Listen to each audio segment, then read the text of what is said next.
Family dinners are supposed to be moments of comfort, where laughter fills the table, stories are shared, and food brings everyone closer together. But sometimes, those gatherings turn into something darker. Tonight, we explore three creepy true family dinner horror stories that remind us evil doesn't always come from strangers. It can sit right across the table. So, pull up a chair, pour yourself a drink, and listen closely. Because these stories will leave you questioning who you trust at the dinner table. Story 1. The Dinner Guest Who Knew Too Much. In 2014, a college student named Eric was invited to dinner at his girlfriend's house for the first time. Nervous but excited, he dressed neatly and brought flowers for her mother. The home was warm and inviting, filled with the smells of roasted chicken and fresh bread.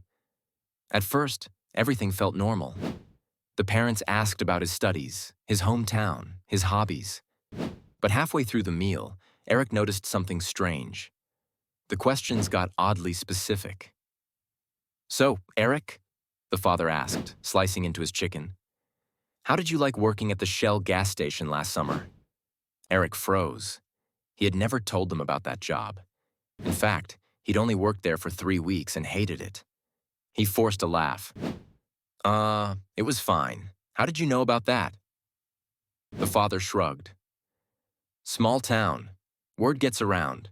But Eric wasn't from this town. He lived 2 hours away. As dinner went on, more details surfaced: his middle school mascot, the street his grandparents lived on, even the name of his childhood dog. Each time, someone at the table casually mentioned it, as though it were common knowledge. Eric's girlfriend stayed quiet, eyes downcast. His chest tightened. Something was very wrong. After dessert, he excused himself to use the bathroom. On the way down the hall, he noticed a door slightly ajar. Inside was a small office, and on the wall pinned neatly in rows were dozens of printed photos. Photos of him. Some were from his Facebook, but others weren't online. Him walking home from work, jogging on campus, sitting in his car. All angles he hadn't noticed someone watching. He stumbled back. A floorboard creaked. Behind him, the mother's voice. "Dinner's not over yet, Eric." He ran. Out the front door, down the driveway, into the street. He never saw his girlfriend again. When he tried calling, her number was disconnected. The house was later sold, and the family disappeared.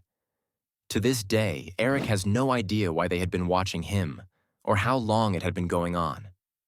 Story 2. The uncle who wouldn't leave Thanksgiving is supposed to bring families together. For Jenny, that meant cooking a huge meal with her parents, siblings, and extended relatives. Among them was Uncle Robert, a man she barely knew. Robert had always been distant, living out of state, rarely visiting. But this year, he showed up unannounced, suitcase in hand. He claimed he just wanted to reconnect. At first, it was fine. He laughed with the cousins, told old stories, and praised the turkey. But as night fell, Jenny noticed his eyes following her. Not in a loving family way. Something colder. When everyone else went to the living room for dessert, Robert stayed behind in the kitchen. Jenny came in to grab whipped cream and found him standing by the sink, staring out the window. "You look just like your mother did at your age," he said softly. Jenny froze.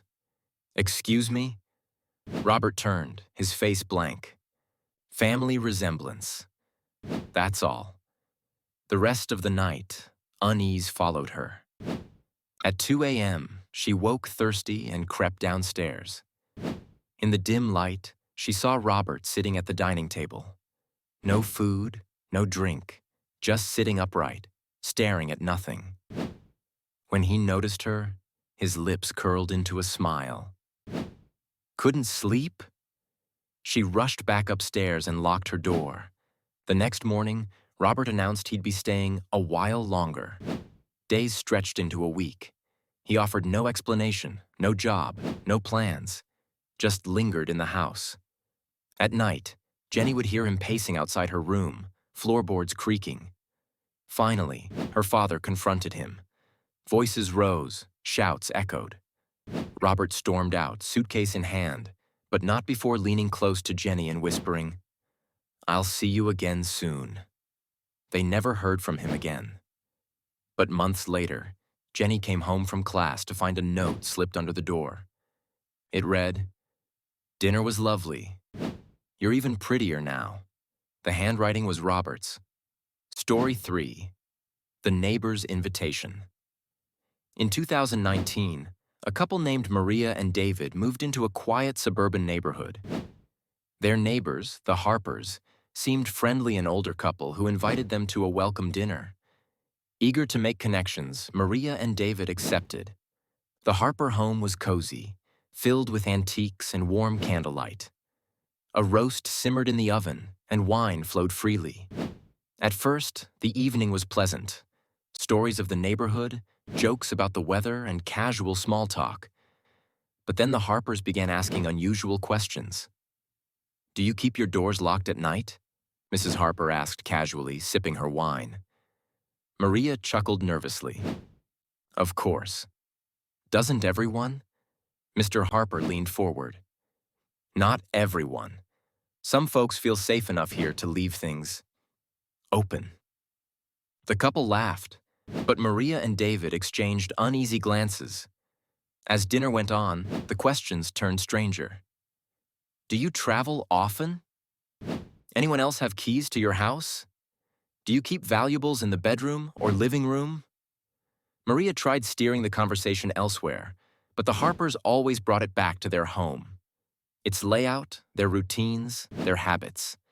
After dessert, they politely excused themselves. As they left, Maria glanced back through the window. The Harpers were still at the table, not clearing dishes, not moving, just staring after them. That night, Maria couldn't sleep. Around 3 a.m., she woke to a sound at the back door. A soft rattle, like someone testing the lock. She shook David awake. Together, they crept to the kitchen. Through the window, they saw two silhouettes moving across the yard. One tall, one short, both carrying flashlights. When the figures realized they'd been seen, they slipped into the trees, lights vanishing. Maria and David called the police, who searched but found nothing. The Harpers denied everything, claiming they'd been asleep.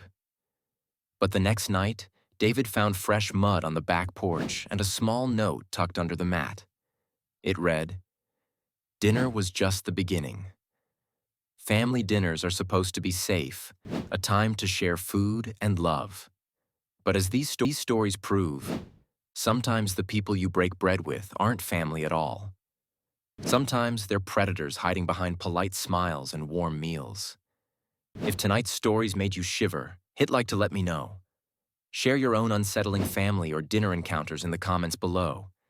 And if you love chilling true horror stories, don't forget to subscribe to the Rewind Vault for more nightmares that feel just a little too real.